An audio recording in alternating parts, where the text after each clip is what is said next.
मध्य प्रदेश के इंदौर के कारोबारी राजा रघुवंशी के मर्डर केस में बड़ा खुलासा हुआ है। दरअसल राजा रघुवंशी की पत्नी सोनम ने अपने गुनाह को एसआईटी के सामने कबूल कर लिया है।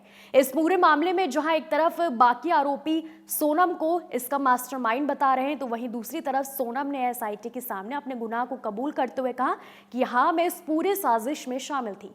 इसके बाद सोनम के घर वालों ने उसका साथ छोड़ दिया है।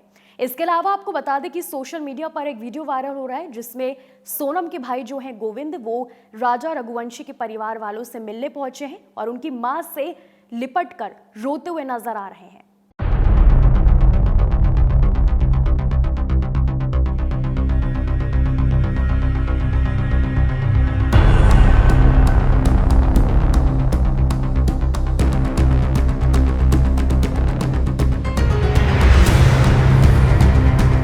सोनम के भाई ने राजा के परिवार से मुलाकात की। उसने कहा कि राजा मेरा बहुत प्रिय था। सोनम ने जो भी प्लानिंग की वो मुझे मीडिया से पता चला। राज हमेशा सोनम को दीदी बोलता था। मेरे घर में साथ बैठकर अपने सोनम से राखी बंधवाई थी। मैंने राजा की मां से माफी मांगी है। अगर सोनम दोषी है तो उसे सख्त सजा मिले। इंदौर की रहने वाली सोनम बिजनेस फैमिली से ताल्लुक रखती है। सोनम के पिता और भाई गोविंद का प्लाईवुड का कारोबार है। पूरा परिवार इस व्यवसाय में शामिल है। इससे फैमिली को अच्छी खासी कमाई होती है। इंदौर के अलावा इस परिवार का दूसरे शहरों में भी बिजनेस होने की बात कही जा रही है।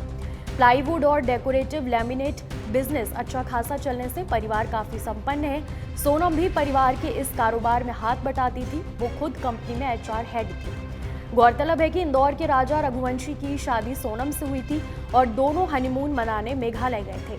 शिलोंग में पहले दोनों के लापता होने की बात सामने आई। बाद में राजा का शव एक खाई में मिला, जबकि सोनम लापता थी।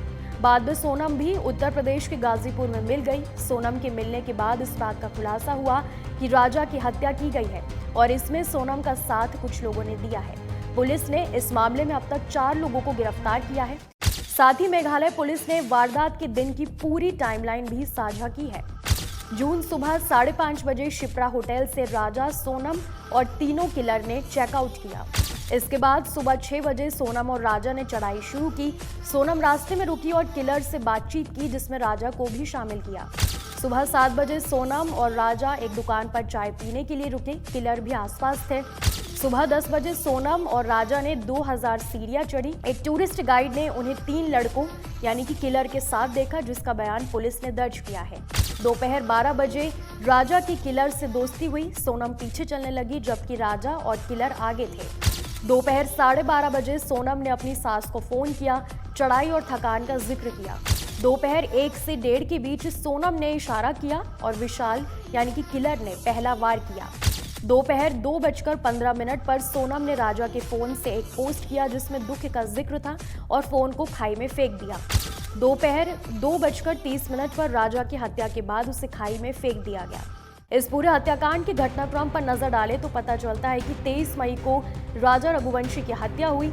24 मई को राजा की पत्नी सोनम फरार हुई। 25 मई को इंदौर में राज कुशवाहा से मुलाकात की। फिर 9 जून उत्तर प्रदेश के गाजीपुर में सोनम ने सरेंडर कर दिया। सरेंडर करने से पहले उसने अपने भाई से बात की। इस दौरान वो फूट फूट कर रोने लगी। पुलिस को सूचना मिलने पर उसे गाजीपुर के एक ढाबे से हिरासत में लिया गया। 10 जून कोर्ट में पेशी हुई, जहां 3 दिन का ट्रांजिट रिमांड मंजूर किया गया। 11 जून को पटना होते हुए सोनम को शिलोंग लाया गया है।